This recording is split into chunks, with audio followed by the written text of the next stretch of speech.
6.25 참전용사들을 위한 공감복지에 함께 해주세요. 안녕하세요. 성우이자 배우 장광입니다. 장애 없는 따뜻한 세상으로 가는 길에 함께 걷게 되어 반갑습니다. 에티오피아 하면 제일 먼저 뭐가 떠오르시나요? 커피를 처음 발견한 나라인 만큼 향긋한 에티오피아 커피가 생각나는데요. 하지만 우리가 중요하게 기억해야 할 사실이 하나 더 있습니다. 바로 에티오피아가 6.25 전쟁의 참전국이라는 것입니다. 오늘 저는 여러분들께 에티오피아 참전용사에 대한 이야기를 들려드리고자 합니다. 6.25 당시 에티오피아는 한국과 특별한 인연은 없었습니다. 하지만 이탈리아로부터 침공을 당했던 과거의 쓰라린 역사의 상처를 갖고 있었기에 평화에 대한 목마름을 누구보다 잘 알고 있었습니다.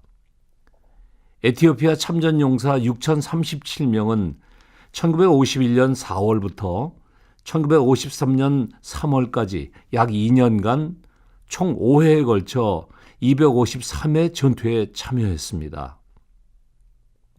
단 한 명의 포로 군인이 없었을 만큼 용감하고 치열하게 싸우며 자신의 오늘을 바쳐 대한민국의 내일을 지켜주었습니다.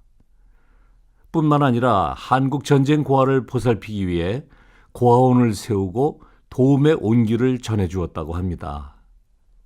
그럼 우리에게 큰 도움을 주었던 에티오피아 참전용사들은 지금 어떻게 지내고 계실까요?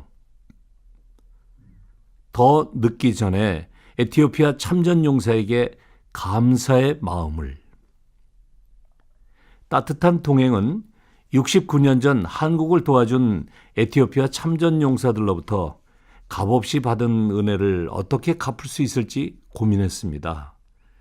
그리고 더 늦기 전에 감사의 마음을 전하고자 그들을 찾아갔습니다. 에티오피아는 현재 152명의 참전용사분들이 생존해 계시는데요. 이분들의 평균 연령은 85세에서 90세입니다. 안타깝게도 먼저 돌아가신 분도 있고 아직 생존한 분도 있는데요. 대부분 열악한 환경에서 생활하고 있었습니다. 군인의 쿠데타로 공산 국가가 된 에티오피아에서 공산주의와 맞서 싸우고자 지원했던 6.25 참전용사들은 고문과 핍박의 대상이 될 수밖에 없었기 때문입니다. 2018년 가을 따뜻한 동행은 90세로 생존해 계신 분들과 먼저 돌아가신 분들의 후손 7가정의 집을 고쳐주었습니다. 금방이라도 무너져 내려앉을 것 같았던 지붕을 수리하고 곰팡이로 얼룩졌던 벽을 깨끗하게 페인트 칠하고 햇빛이 잘 들도록 창문을 새로 설치했습니다. 이제 안전하고 깨끗한 집에서 편하게 쉬실 수 있습니다. 공사가 한창 진행되는 것을 보더니 이웃들도 집주인이 한국전 참전용사임을 알게 됐고 존경심을 표현했다고 합니다. 고마움을 잊지 않는 한국에 오히려 감사해야 하는 마음 따뜻한 에티오피아 참전용사분들과 마을 주민들. 따뜻한 동행은 2019년에도 참전용사들 가정의 집을 고쳐드리고자 합니다.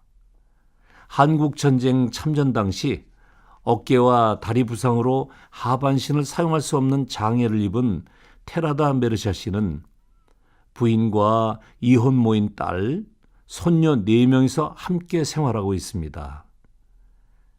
가족들의 생계를 책임져야 하지만 고령의 나이와 하반신을 사용할 수 없어 생활이 많이 어렵습니다.